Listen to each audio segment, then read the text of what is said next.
write the equation of a cubic polynomial function in standard form that has the following zeros: -2, 0, and 3.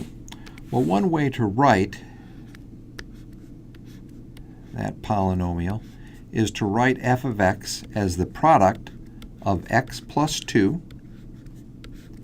and x minus 0 and x minus 3.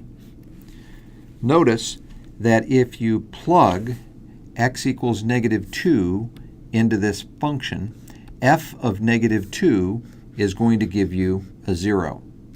Likewise, if you plug 0 into this function, f of 0 will give you a 0. And finally, if you plug 3 into this function, f of 3 will also give you a 0. So what makes them zeros, I'll write it up here in the corner, is f of -2 gives you a 0, f of 0 gives you 0, and also f of 3 gives you a 0.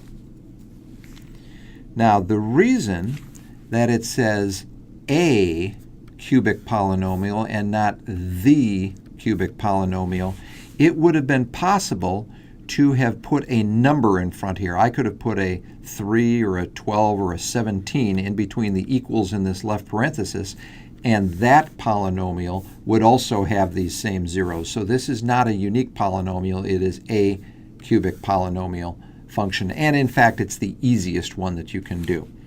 Well, unfortunately, it's not in standard form, so we need to multiply it out. First thing I'm going to do is I'm going to take this term right here and write it up front, and instead of writing it as x minus 0, I can just write it as x, and that gets multiplied by the other two terms, x plus 2 and x minus 3. I'm going to leave the x alone, and I'm going to multiply these two factors together using FOIL. And FOIL says start with first x times x, gives you x squared. FOIL, O stands for outside, so we take the outside terms x and -3. I stands for inside, so we multiply 2 by x.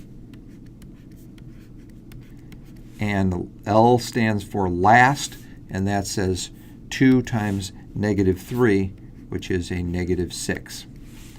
These two terms right here are both linear terms. They can be combined.